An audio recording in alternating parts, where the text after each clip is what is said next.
महाराज जनक के कनिष्ठ भ्राता कुशध्वज सांकाश्यपुरी में रहकर राज्य का प्रबंध करते थे। सीता के विवाह का समाचार पाकर कुशध्वज भी शंकाश्यपुरी से मिथिला आ चुके थे। अपने अग्रज महाराज जनक तथा गुरु शतानंद जी को प्रणाम करने के पश्चात वे बोले, हे भ्राता, अयोध्यापति पधार चुके हैं, इसलिए अब विवाह संबंधी कार्यों का शुभारंभ कर देना चाहिए।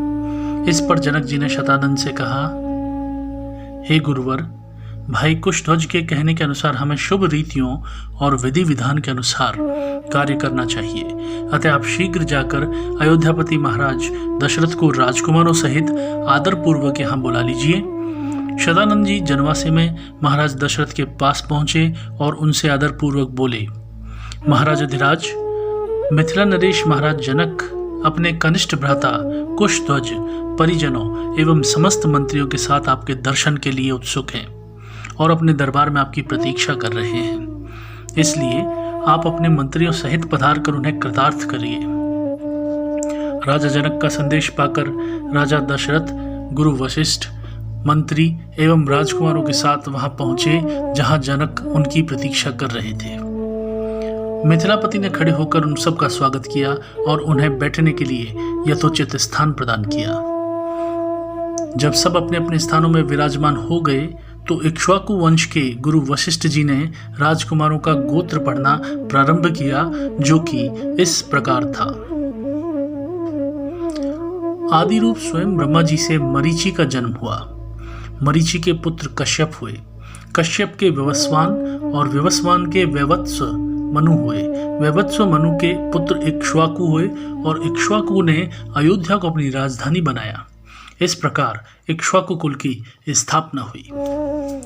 इक्ष्वाकु के पुत्र कुक्षी हुए। कुक्षी के पुत्र का नाम विकुक्षी था और विकुक्षी के पुत्र बाण और बाण के पुत्र अनरण्य हुए और अनरण्य से प्रथु से त्रिशंकु का जन्म हुआ। त्रिशंकु के पुत्र धुंधुमार हुए और धुंधुमार के पुत्र का नाम युवन्नाश्व था। युवन्नाश्व के पुत्र मानधाता हुए और मानधाता से सुसंधि का जन्म हुआ।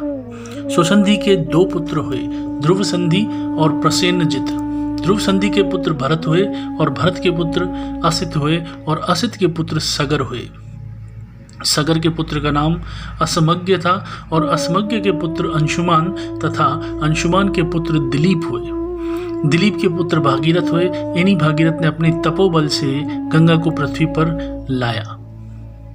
भागीरथ के पुत्र कुकुत्सथ और कुकुत्स के पुत्र रघु हुए। रघु के अत्यंत तेजस्वी और पराक्रमी नरेश होने के कारण ही इस वंश का नाम रघुवंश रखा गया।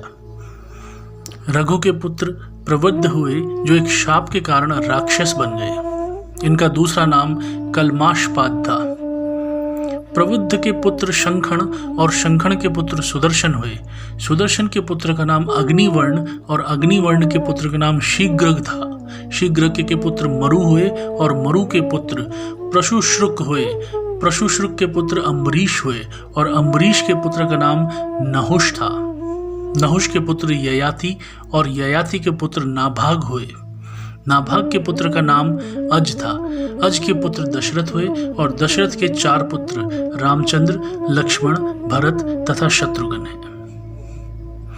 इक्ष्वाकु कुल का वर्णन करने के पश्चात स्वामी वशिष्ठ जी ने कहा, हे राजन, अब आप भी अपनी वंश परंपरा का परिचय दीजिए, क्योंकि विवाह जैसे मांगलिक अवसरों पर दोनों ही कुल अपने अपने वंश का परिचय देते हैं।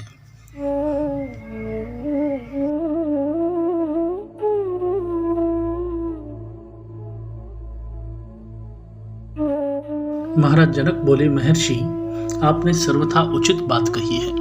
अब मैं भी अपने कुल का परिचय देता हूँ। प्राचीन काल में निमि नामक एक धर्मात्मा थे। उनके मिथि नामक पुत्र हुआ, जिन्होंने मिथिला बसाई। मिथि के पुत्र का नाम जनक था। उन्हीं के नाम पर मिथिला के राजा लोग जनक कहलाते हैं। जनक के पुत्र उदावसु और उदावसु के पुत्र नंदीवर्धन हुए। नंदीवर्धन के पुत्र का नाम शूरवीर था और शूरवीर के पुत्र सुकेतु और सुकेतु के पुत्र देवरात हुए। देवव्रत के पुत्र का नाम बृहदत्त था और बृहदत्त के पुत्र महावीर और महावीर के पुत्र सुधृति हुए। सुधृति के पुत्र का नाम धृष्टकेतु था और धृष्टकेतु के पुत्र हर्षस्य और मरु हुए। मरु के यहाँ प्रतिंधक की उत्पत्ति हुई। प्रतिंधक के पुत्र कीर्तिरथ, कीर्तिरथ के पुत्र देवमीढ़ और देवमीढ़ के पुत्र विबुध और विबुध के पुत्र महेंद्रक हुए। महेंद्रक के पुत्र का नाम कीर्तिरथ था और कीर्तिरथ के पुत्र महारोमा और महारोमा के पुत्र स्वर्णरोमा हुए और स्वर्णरोमा के पुत्र हर्षरोमा हुए।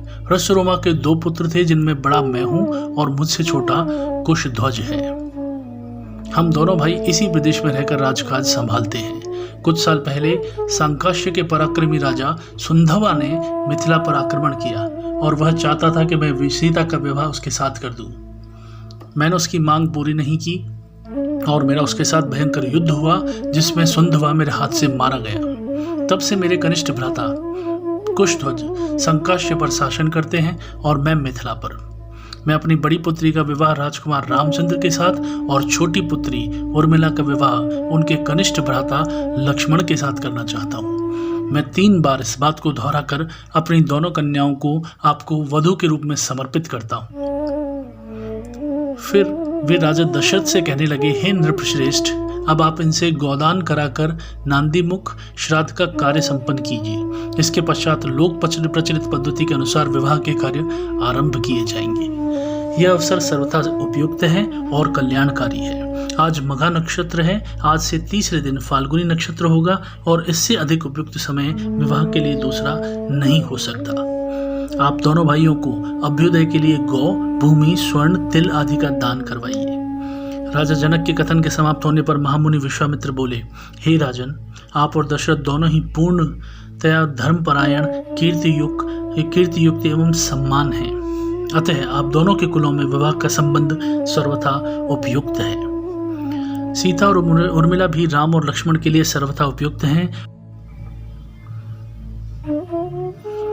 और आपके ही कनिष्ठ भ्राता कुशध्वज की आप ही की भांति धर्मपरायण और प्रतिभा संपन्न पुत्रियां हैं और ये 2 रूपमती, सुंदर एवं विवाह योग्य कन्याएं हैं। हे नरश्रेष्ठ, मैं चाहता हूं कि उनका भी विवाह महाराज दशरथ के 2 योग्य और पराक्रमी पुत्र भरत और शत्रुघ्न के साथ हो जाए। विश्वामित्र की बात सुनकर जनक बोले, हे मुनिवर, आपके इस आदेश को स्वीकारते हुए मैं अपने कुल को धन्य समझता हूँ। आप भरत और शत्रुघ्न को भी आज्ञा दीजिए कि वे कुशध्वज की दोनों कन्याएं मांडवी और श्रुतकीर्ति को अपनी पत्नी के रूप में स्वीकार करें। इसके बाद मिथिला नरेश की अनुमति लेकर राजा दशरथ, वशिष्ठ जी, विश्वामित्र जी और सभी लोग जनवासी की ओर लौट गए। दूसरे दिन चारों राजकुमारों ने याचकों को 1-1 लाख स्वर्ण बंधित सीकों वाली गौएं दान ली और बहुत सारा धन, आभूषण, रत्न आदि ब्राह्मणों को दान किया गया।